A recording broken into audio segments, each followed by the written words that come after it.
Hi everyone, on Sunday, August the 10th, we're off up to Haydock on Sunday, a really competitive late afternoon card, excellent prize money, part of this Sunday series that actually is beginning to look pretty effective. The ground, good at the time recording, but I'm expecting it to be good to firm. The weather forecast set fair over the weekend up north. We start off with our daily nap, sponsored by Priced Up Bet, goes into 4.15, a nursery over 6 furlongs, class 4, 2-year-olds only obviously, nearly 15.5 grand to the winner. They'll be mortified about the small field, I'd imagine.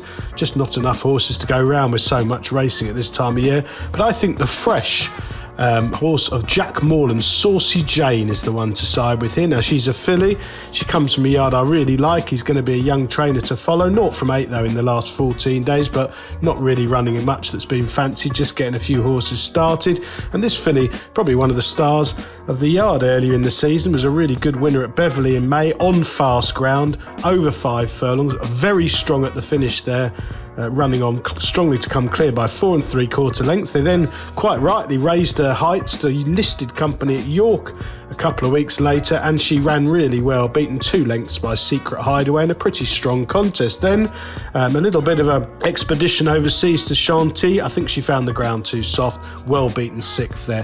Had a break since to freshen up, 70 days in fact. This handicap debut now coming from a mark of 82. I think that might underestimate her back on fast ground. Callum Shepherd is up for the first time, and I think she can improve past some more exposed rivals. Our value angle selection, sponsored by Priced Up Bet, goes in the 5.15.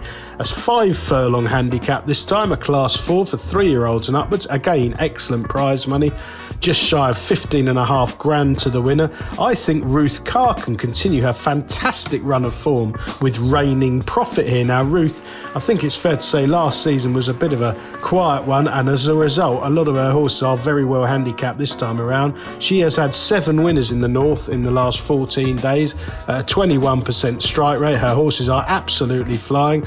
This one, well, completely exposed, but a really good return on the turf. 35 starts on the turf, 6 wins, 6 places. At this level of competition, that's a really good effort. 2 wins this season in April and May at Pontefract and at Ripon, both on good fast ground. That has meant reigning profit has edged up the weights into the 80s, but he showed that was no bother on the 12th of July when beaten the neck by Alzahir at Ascot. 50-1 that day, but no fluke. Right up on the hammer throughout, on the near side, which turned out the place to be, but running with real zest and just picked off by Alzahir. Now, the reason you're getting a decent price this afternoon is reigning profit then went to Goodwood 12 days ago, and basically the ground was on the softer side by the time he turned up. He missed the break completely and never got involved. That's a cross-out run. Back to faster ground here. I think Haydock, if you can bang out in front, you do take a bit of stopping here on dry and ground, and that'll be the plan for James Sullivan. Ping reigning profit out of the stalls and try and get all of these rivals on the stretch from an early stage.